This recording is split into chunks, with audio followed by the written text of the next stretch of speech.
The President of the Council of Ministers of the Italian Republic, commonly known as the Prime Minister, is the head of government of the Italy. Prior to the establishment of the Italian Republic, the title was historically literally called President of the Council of Ministers of the Kingdom of Italy. From 1925 to 1943, during the Fascist regime, the position was transformed into the dictatorial position of head of the government, Prime Minister Secretary of State, held by Benito Mussolini, Duce of Fascism, who officially governed on the behalf of the King of Italy. King Victor Emmanuel III removed Mussolini from office in 1943 and the position was restored with Marshal Pietro Badoglio becoming Prime Minister in 1943. Alcide de Gasperi became the first Prime Minister of the Italian Republic in 1946. The Prime Minister is the President of the Council of Ministers, which holds effective executive power, and he must receive a vote of approval from it to execute most political activities.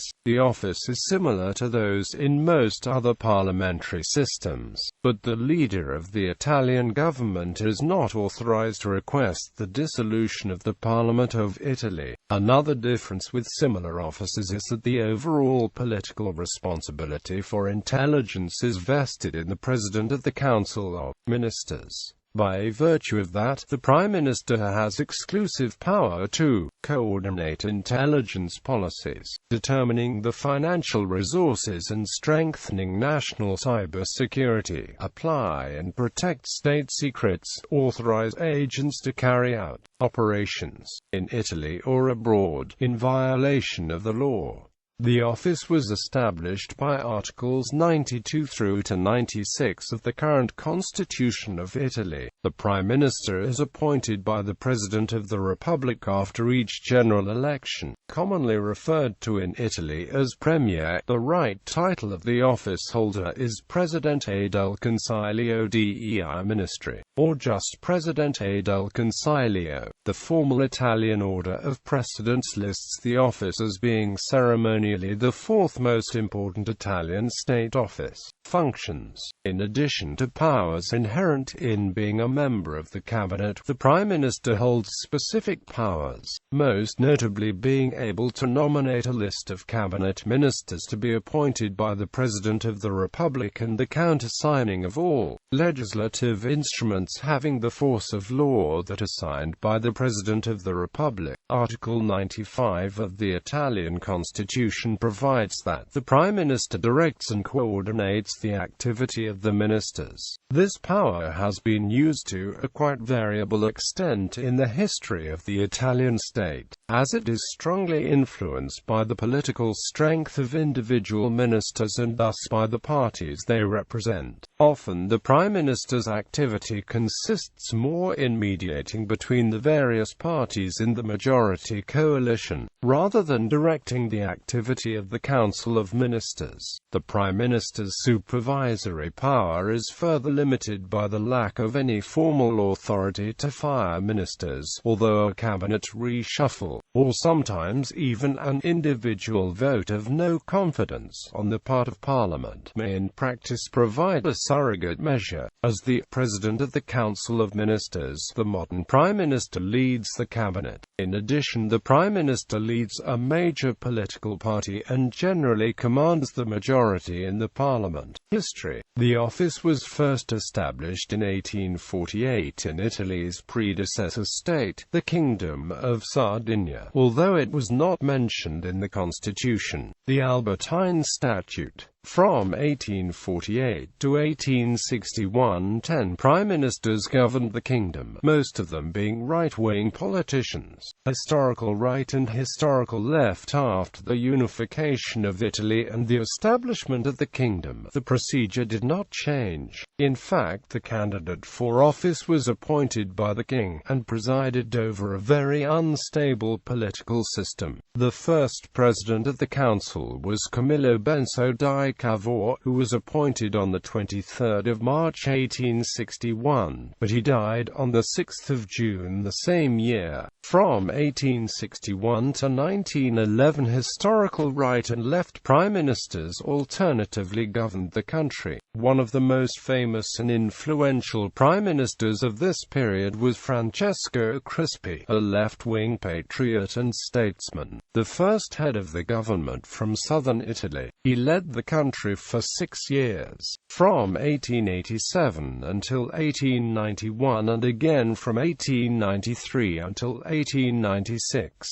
Crispi was internationally famous and often mentioned along with world statesmen such as Bismarck, Gladstone and Salisbury. Originally an enlightened Italian patriot and Democrat liberal, he went on to become a bellicose authoritarian prime minister, ally, and admirer of Bismarck. His career ended amid controversy and failure due to becoming involved in a major banking scandal and subsequently fell from power in 1896 after a devastating colonial defeat in Ethiopia. He is often seen as a precursor of the fascist dictator Benito Mussolini. Giolitti era. In 1892, Giovanni Giolitti, a young leftist politician, was elected prime minister by King Umberto I, but after less than a year he was forced to resign and Crispi returned to power. In 1903, after a period of instability, he was appointed again head of the government. Giolitti was the prime minister 5 times between 1892 and 1921 and the second longest-serving prime minister in Italian history, after Mussolini. Giolitti was a master in the political art of trasformismo, the method of making a flexible,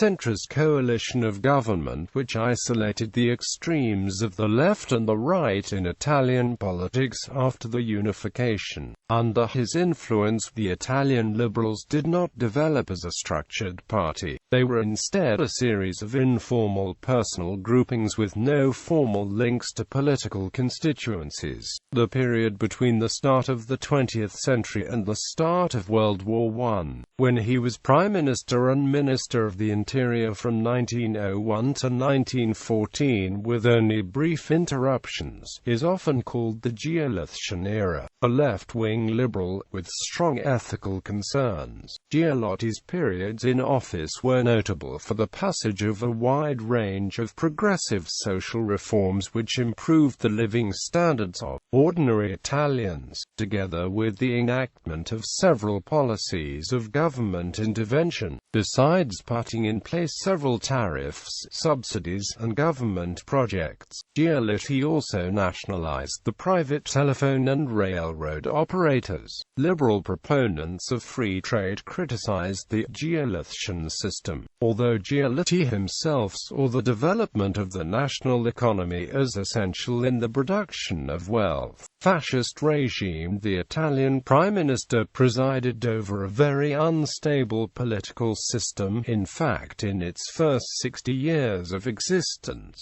Italy changed its head of the government 37 times. Regarding this situation, the first goal of Benito Mussolini, appointed in 1922, was to abolish the parliament's ability to put him to a vote of no confidence, thus basing his power on the will of the king and the National Fascist Party alone. After destroying all political opposition through his secret police and outlawing labor strikes, Mussolini and his fascist followers consolidated the power through a series of laws that transformed the nation into a one-party dictatorship. Within 5 years he had established dictatorial authority by both legal and extraordinary means, aspiring to create a totalitarian state. Mussolini remained in power until he was deposed by King Victor Emmanuel III in 1943.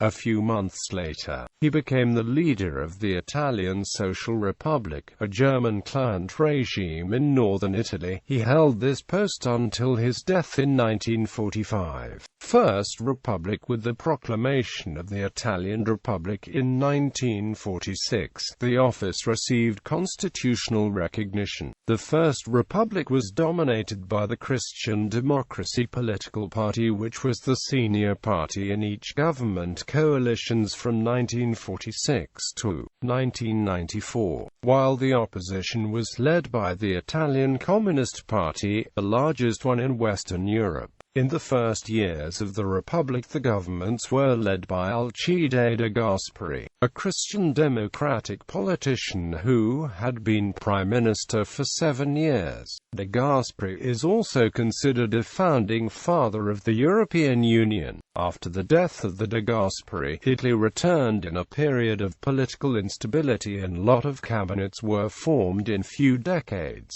The second part of the 20th century was dominated by De Gasperi's protégé, Giulio Andreotti, who was appointed prime minister 7 times from 1972 to 1992. For the late 1960s until the early 1980s, the country experienced the years of lead, a period characterized by economic crisis, widespread social conflicts and terrorist massacres carried out by opposing extremist groups, with the alleged involvement of US and Soviet intelligence. The years of lead culminated in the assassination of the Christian Democrat leader Aldo Moro in 1978 and the Bologna railway station massacre in 1980, where 85 people died.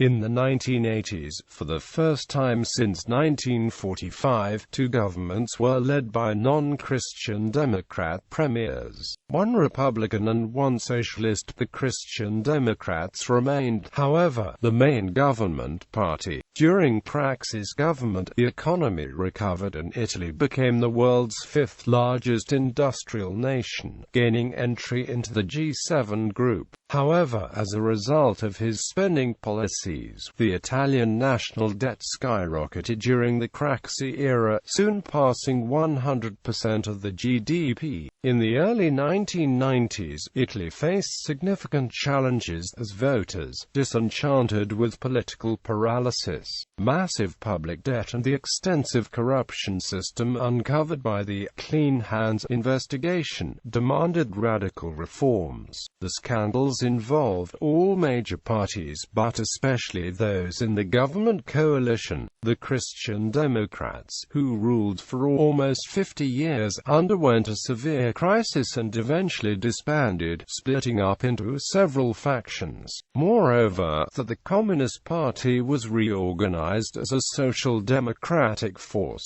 the Democratic Party of the Left. Second Republic in 1994, in the midst of the Mani Pulite operation which shook political parties, media magnate Silvio Berlusconi, owner of 3 private TV channels, founded Forza Italia party and won the elections, becoming one of Italy's most important political and economic figures for the next decade. Berlusconi is also the longest-serving prime minister in the history of the Italian Republic and 3rd longest serving in the whole history after Mussolini and Giolitti. Ousted after a few months of government, he returned to power in 2001, lost the 2006 general election 5 years later to Romano Prodi and his union coalition, but won the 2008 general election and was elected prime minister again for the 3rd time in May 2008.